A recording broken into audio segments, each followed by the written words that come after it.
प्यारे बच्चों नमस्कार। कैसे हैं आप? मैं आशा करती हूँ आप सभी घर में स्वस्थ होंगे, सुरक्षित होंगे और अपनी पढ़ाई भी अच्छी तरह से कर रहे होंगे। बच्चों आज मैं कक्षा 9 से हिंदी का पाठ 2 पढ़ाऊंगी लहासा की ओर, जिसके लेखक है राहुल सांकृत्यायन जी। राहुल जी का जन्म 1893 ईस्वी में आजमगढ़ के पंदहा नामक गांव में हुआ। इनके पिता एक धर्मनिष्ठ ब्राह्मण थे। इनके दादाजी भूतपूर्व सैनिक थे, जिन्होंने अपने साहसिक अनुभव सुनाकर राहुल जी के मन में यात्रा वृतांत के बीज बो दिए। अर्थात राहुल जी को भी विदेश की यात्रा करने की इच्छा हुई। राहुल जी का मूल नाम केदार पांडे था, लेकिन इन्होंने बौद्ध धर्म की दीक्षा ली, जिससे इन्होंने अपना नाम बदलकर राहुल रख लिया और इनके गोत्र के नाम से इन्हें जाना जाने लगा, राहुल सांकृत्यायन। राहुल जी का निधन 1963 ईस्वी में हुआ। जो ये यात्रा वृतांत है बेटा, ये 1930 में जब राहुल ने तिब्बत की यात्रा की थी, उस दौरान जो यात्रा है लहासा की यात्रा, उसका वर्णन किया है कि उस यात्रा के दौरान उसने क्या क्या अनुभव किए। राहुल जी ने अपने जीवन में अनेक कथाएं लिखी, अनेक रचनाएं लिखी, जैसे वोल्वो से गंगा, साहित्य दर्शन, महात्मा बुद्ध। इन्होंने अपनी भाषा शैली में उर्दू शब्दों का भी बहुत प्रयोग किया है। तो आइए बच्चों, अब हम इस पाठ के बारे में जानेंगे कि राहुल जी ने तिब्बत की यात्रा करते समय क्या क्या अनुभव किए, क्या क्या कठिनाइयां महसूस हुई, वो सारी बातें इसमें बताई है। पहला बताया है नेपाल तिब्बत मार्ग। नेपाल तिब्बत मार्ग के अलावा एक और भी रास्ता था, जिसे फरी कलिंपोंग के नाम से जानते थे। ये रास्ता उस समय व्यापारिक रास्ता भी था। व्यापारिक रास्ता बेटा क्या होता है? जहाँ से व्यापार संबंधित एक वस्तुएं ले जाई जाती है। तो ये व्यापारिक रास्ता भी था, और उससे पहले वहाँ चीनी सैनिक भी रहते थे। वहाँ अनेक किले बने हुए थे, अनेक दुर्ग बने हुए थे। लेकिन अब वहाँ चीनी सेना नहीं है, तो उन किलों में तिब्बत के किसान रहते हैं। अगला बताया तिब्बती समाज। आगे राहुल जी कहते हैं कि जब मैंने वहाँ की यात्रा की तो वहाँ के समाज को देखा। वहाँ उस समय का समाज बहुत ही अच्छा था, बहुत ही खुले विचारों का था। वहाँ आपस में कोई भेदभाव नहीं था, कोई छुआछूत, जाति प्रथा, इस तरह की कोई भावनाएं नहीं थी, न ही वहाँ पर पर्दे का कोई महत्व था। यहाँ तक कि राहुल जी ने बताया है कि अगर कोई अनजान व्यक्ति भी वहाँ चला जाता था और वो अपने खाने पीने की वस्तुएं किसी घर में दे करके बनवाता था खाने पीने का सामान, तो कोई मना नहीं करता था, चाहे वो चाय बनवाए, चाहे वो खाना बनवाए। एक जगह यहाँ पर राहुल जी चाय का वर्णन करते हैं, बताते हैं कि वहाँ की चाय और हमारे चाय में बहुत अंतर होता है। वहाँ की चाय में नमक, सोडा और मक्खन डाला जाता है। तो इस तरह से उस समय का समाज बहुत अच्छा बताते हैं कि अगर आपको चाय पीनी है तो आप अपना सामान किसी भी घर में दे सकते हैं, ताकि अंदर से कोई सास या बहू जो भी उस घर में सदस्य है वो आपके लिए चाय बना दे। अगर फिर भी विश्वास नहीं हो तो खुद भी जाकर के कोई भी चाय बना सकता था। इसलिए वहाँ का समाज बहुत अच्छा था। फिर बताते हैं कि ठहरने का प्रबंध। जब राहुल जी फरी कलिंपोंग के रास्ते से आगे निकले, उनके साथ एक बौद्ध भिक्षु था जिसका नाम था सुमति। सुमति के साथ ही वह यात्रा कर रहा था। तो कहीं भी जब हम यात्रा करते हैं तो हमें कुछ चीटें दिखानी पड़ती है, कुछ सबूत दिखाना पड़ता है कि हम कहाँ से आ रहे हैं और हमें कहाँ जाना है।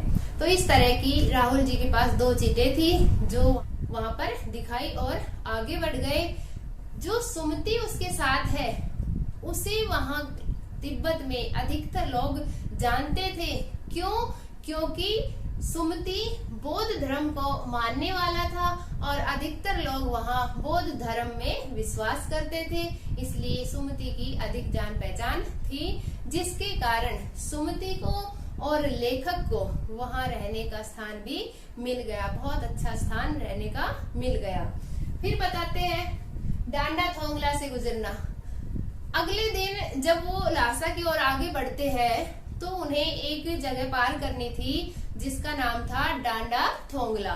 वो जगह पार करनी थी तो बेटा डांडा थोंगला बहुत ऊंची जगह पर थी, बहुत ऊंचे पहाड़ पर थी, वहां जाना बहुत कठिन था। लेकिन जैसे तैसे दोनों वहां पर पहुंच जाते हैं, राहुल सांकृत्यान और सुमति। वहां एक सबसे बड़ा खतरा और भी था, वहां निर्जन स्थान था। निर्जन होता है सुनसान, बहुत कम लोग वहां से आते जाते थे, दूर दूर तक कोई बस्तियां नहीं दिखती थी।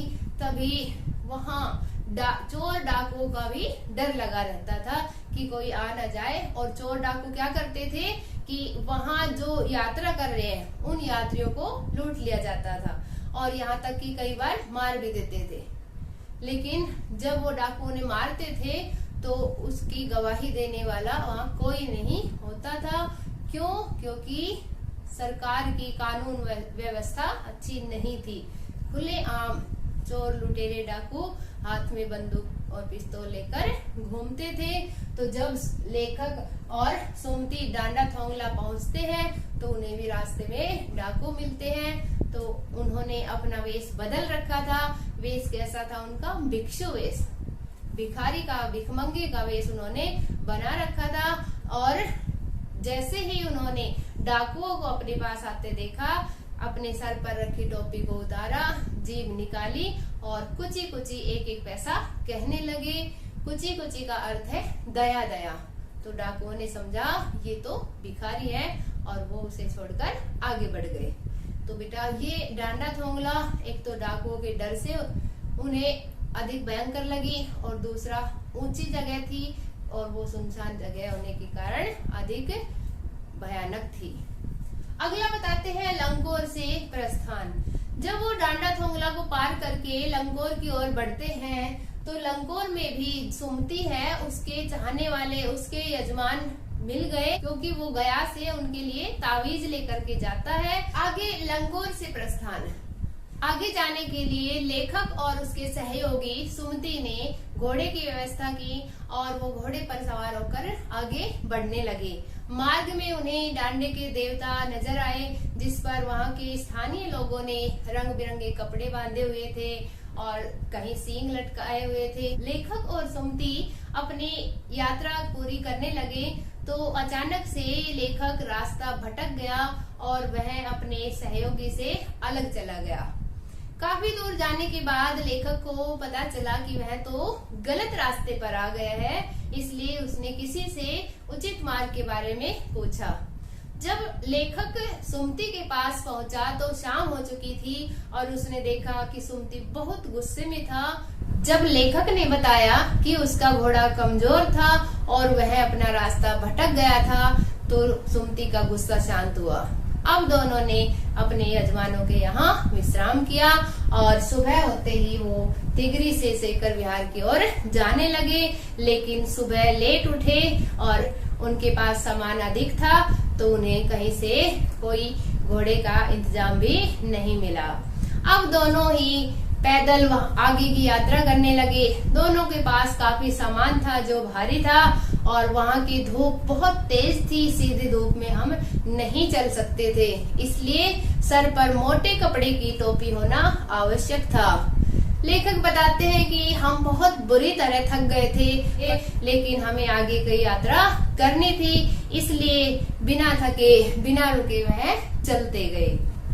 आगे देखता है कि वो एक मैदान में पहुंच चुकी है। चारों तरफ हरियाली, हरी भरी पहाड़ियां दिखाई दे रही थी। दृश्य इतना सुंदर था कि लेखक अपनी सारी थकान को भूल गया और कुछ देर चलने के बाद लेखक और सुमति को उसके यजमान नजर आए और उन्हें बौद्ध धर्म के एक मंदिर के प्रसिद्ध पुजारी भी दिखाई दिए। अब लेखक तिगरी के विशाल मैदान में था। चारों तरफ हरियाली ही हरियाली थी, बस्तियां भी बहुत अधिक नजर आने लगी। लेकिन लेखक इन सब चीजों से अनजान था क्योंकि उसका यहाँ कोई जानकार नहीं था। सुमति यहाँ पहले भी आता रहता था, उसके यजमानों के बहुत अधिक घर थे, इसलिए वह खुश हो जाता है क्योंकि उसे अब दक्षिणा मिलेगी और वह अपने यजमानों को तावीज देकर आएगा। जब वह यजमानों के घर जाने लगा, लेखक ने कहा कि उसकी आर्थिक नुकसान की क्षतिपूर्ति वह लहासा पहुंचकर कर देगा। सुमति थोड़ा लालची था, लेखक की बात सुनकर वह रुक गया। अब आगे सुमति और लेखक को बौद्ध धर्म से संबंधित एक मंदिर दिखा, जिसमें एक पुजारी था जो सुमति को बहुत अच्छी तरह से जानता था। उसने दोनों का आदर सत्कार किया। लेखक को भी वहाँ कुछ अच्छा लगा और वह वहीं रुक गया। जब लेखक को पता चला कि यहाँ पर बौद्ध धर्म की 103 हस्तलिखित प्रतियां हैं, यानी कि जो पोथियां हैं, पुस्तकें रखी हुई थी, जिनका वजन कम से कम एक पुस्तक का वजन 5 किलो से कम नहीं था, यानी मोटी मोटी पोथियां, उनको देखकर बड़ा खुश हुआ क्योंकि उसे तो बौद्ध धर्म के बारे में और अधिक जानना था। अब वह उन किताबों को पढ़ने में लग गया और सुमति को उसके यजमानों के यहाँ जाने की इजाजत भी दे दी।